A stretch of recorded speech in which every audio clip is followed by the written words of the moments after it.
안녕하세요. 좀 늦은 박사과정 언니 윤혜진입니다.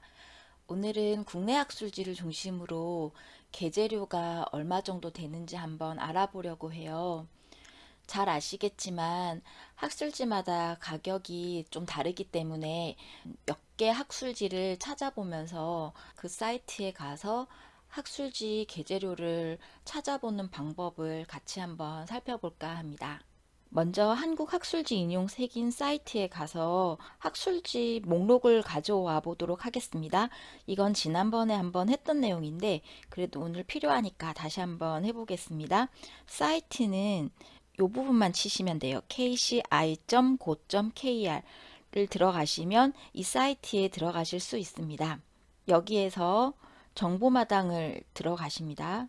아래쪽에 보시면 다운로드라는 이런 항목들이 있는데요. 등재 학술지 목록 다운 이 버튼을 클릭을 하시면 그 목록을 다운받으실 수 있어요. 여기 다운로드 받은 학술지 목록이고요. 여기 보시면 굉장히 항목이 많아요. 그래서 지난번에 말씀드렸듯이 제가 관심 가지는 분야에 대해서 이제 몇 개 학술지를 볼 거니까 이 분야를 필터링 하도록 하겠습니다. 이걸 대분야, 중분야 이런 식으로 필터링을 하고 싶은데 지금 이 제일 위에 항목이 전체적으로 셀 병합이 되어 있기 때문에 필터링이 제가 원하는 이런 컬럼별로 되지가 않아요. 위에 이 항목들은 더 이상 필요가 없으니까 이것들을 삭제를 해서 셀별로 필터링을 하도록 하겠습니다. 그럼 일단 대분야, 중분야, 학술지명 이런 식으로 되어 있는데 대분야, 중분야를 가지고 좀 필터링을 하면 제가 원하는 학술지 목록을 좀 쉽게 찾을 수 있을 것 같아요. 그럼 일단 필터링을 해보겠습니다. 위에 쓸모없는 행들을 지워졌기 때문에 제가 원하는 컬럼별로 필터링이 됐고요. 제가 하는 분야인 정보교육 쪽을 한번 해보도록 할게요. 여기서 교육학에 속하는 분야인 사회과학으로 한번 보도록 하겠습니다. 여기 중분야를 보시면 사회과학에 속하는 중분야들만 이렇게 나와 있는 거거든요. 경제학, 관광학, 교육학 뭐 이런 것들이 굉장히 다양하죠. 여러 가지 있겠지만 이 중에서 교육학을 한번 해보도록 하겠습니다. 이렇게 교육학을 하면 학술지명들이 쭉 나와요. 과학교육연구지, 뭐 중등교육연구 이런 부분들이 쭉 나오고요. 여러분께서도 이 중분야를 몇 개를 이렇게 선택을 해보시면 보통 융합학문이라든지 이런 부분도 있기 때문에 이 중분야 항목들을 잘 살펴보시면 여러분의 분야에 해당하는 또 다른 학문들도 발견하실 수 있을 거예요. 저는 일단 오늘은 이걸 찾는 것보다는 학술지 몇 개를 샘플로 찾는 게 목적이니까 교육학 쪽으로만 한번 해보도록 하겠습니다. 이렇게 교육학을 해서 한번 보면 학술지명들이 쭉 있는데 이 학술지명과 발행기관명을 한번 이렇게 보시면 어떤 학술지들은 이렇게 발행기관이 학교에 소속된 경우들이 있어요. 예를 들자면 경북대학교의 과학교육연구지라든지 그래서 이런 학교 소속 학술지가 있고 여기 뭐 아래 보시면 뭐 부산대학교도 있고 서울교육대학교도 있고 굉장히 다양하죠. 그 다음에 여기 보시면 교육법학연구 여기는 대한교육법학회 이런 학회에 소속되어 있는 그런 학술지도 있어요. 이게 학교에 소속되어 있느냐 학회에 소속되어 있느냐에 따라서 조금 계재료 관련해서 다르기 때문에 학교에 소속된 거 하나 그리고 학회에 소속된 거 하나 이렇게 두 가지를 보도록 하겠습니다. 본인이 어떤 학술지에 투교하면 좋을지는 일단 대분야, 중분야를 통해서 크게 카테고리화 할 수 있겠고요. 그리고 학술지명을 보면 대충 어떤 연구들이 실릴 것인지 감을 잡으실 수 있을 거예요. 몇 개를 추리셔서 그 다음에 그 학술지의 그 사이트에 들어가서 이렇게 게재되어 있는 논문들을 보시면 이런 종류의 연구들이 실리는구나 이렇게 감을 잡으실 수 있을 거예요. 그래서 생각보다 내가 어떤 학술지에 투고할 건가 이거 찾는 것도 조금 시간이 걸리는 일이라서 미리 조금씩 찾아보시면 더 좋을 것 같아요. 오늘은 여러 학술지 중에 제가 투고했었던 성신여자대학교 교육문제연구소의 교육연구 여기를 한번 들어가 보도록 하겠습니다. 어떤 학술지를 알아보겠다 이렇게 관심을 가지셨으면 다시 KCI에 들어가셔서 이 학술지에 대한 정보를 더 확인하실 수 있어요. 다시 여기 한국학술지 인용색인 사이트에서 이 학술지 검색을 이렇게 클릭을 하시면 학술지 검색하실 수 있는 란이 있는데요. 여기에서 학술지명으로 한번 찾아보도록 하겠습니다. 오늘 찾아보려고 하는 게 교육연구니까 여기 교육연구 이렇게 한번 찾아보겠습니다. 교육연구라고 하니까 꽤 많은 학술지 정보들이 이렇게 나왔어요. 그 중에서 성신여자대학교 이렇게 한번 들어가 보도록 하겠습니다. KCI 등재되어 있는 곳이고요. 저희가 확인해야 될 게 여기 홈페이지 정보도 있고 이게 얼마 만에 한 번씩 발행이 되는가를 보셔야 돼요. 발행 간기, 연 3회, 9월 30일, 8월 30일, 12월 30일 이렇게 3번 발행되는 것을 알 수 있습니다. 저희가 게재할 학술지를 선택할 때는 분야도 중요하고요. 성격도 중요하고요. 그 다음에 또 중요한 게 언제 발행되는가도 중요해요.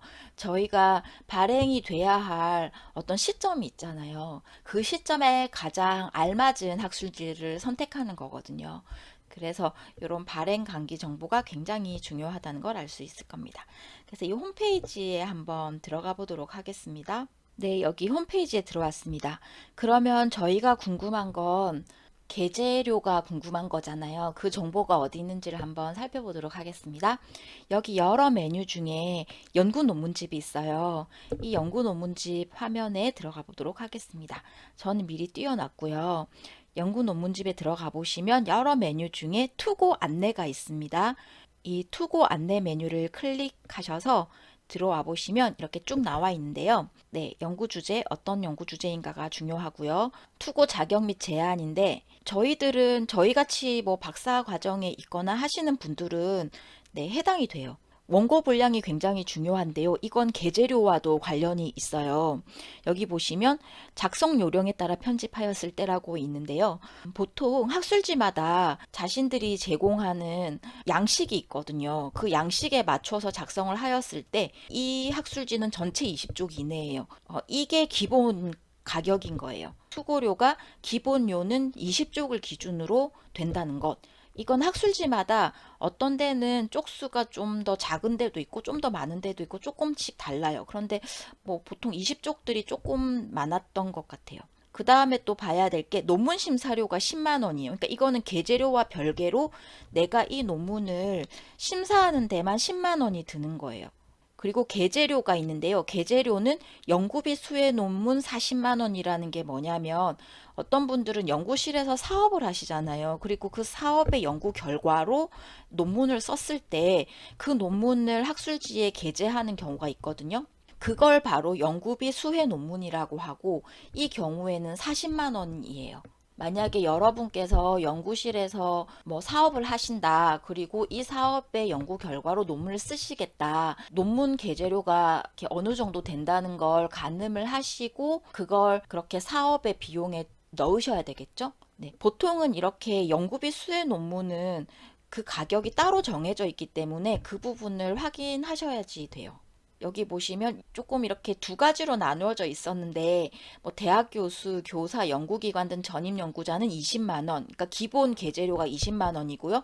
비전임 연구자는 10만 원인데 이거는 뭐 저희 같이 박사과정 학생이나 뭐 어떤 기관에 소속되어 있지 않은 사람은 10만 원이라는 의미인 거예요.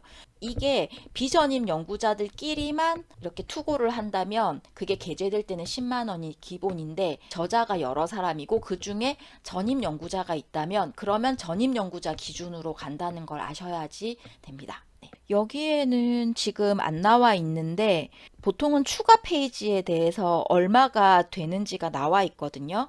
여기 연구논문 투고 지침을 보니까 원고 분량이 20쪽이 기본이고 그리고 원고 분량을 초과할 때 1쪽당 10,000원의 추가 게재료를 납부한다. 이렇게 되어 있죠. 저희가 지금까지 첫 번째 학술지에서 확인했던 게재료 관련된 정보를 한번 확인해 보겠습니다. 첫 번째 심사비가 들었죠. 이게 10만 원이었고요. 그리고 기본 원고량이 20장이었습니다. 기본 게재료가 조금씩 달랐죠. 만약에 사업 가입이 진행되는 거라면 40만 원이라고, 기본 계제료가 40만 원이라고 생각을 하셔야 되고요. 만약에 교수님하고 같이 하시는 연구인데 그런 사업에 관련된 게 아니다. 그러면 20만 원이다. 이렇게 생각하시면 되겠고, 본인이 단독으로 하신다. 그러면 10만 원이다. 이렇게 생각하시면 되겠습니다. 그리고 추가 계제료는 1쪽당 1만 원이었습니다. 네, 여기까지 확인했는데요. 그 다음 저희가 확인해야 될 게 회원 가입을 해야 되는지 여부와 그때 회원 가입비나 연회비가 있는지 여부도 확인을 하셔야 돼요. 네, 이 부분도 돈이 들어갈 수도 있고 안 들어갈 수도 있거든요. 이건 어떻게 확인을 하시냐면 아까 학술지 사이트에서 여기 게시판에 가보시면 공지사항이 있는데요. 공지사항에서는 보통 이렇게 원고 모집에 대한 안내가 뜨거든요. 그래서 여기 원고 모집에 한번 들어가 보도록 하겠습니다.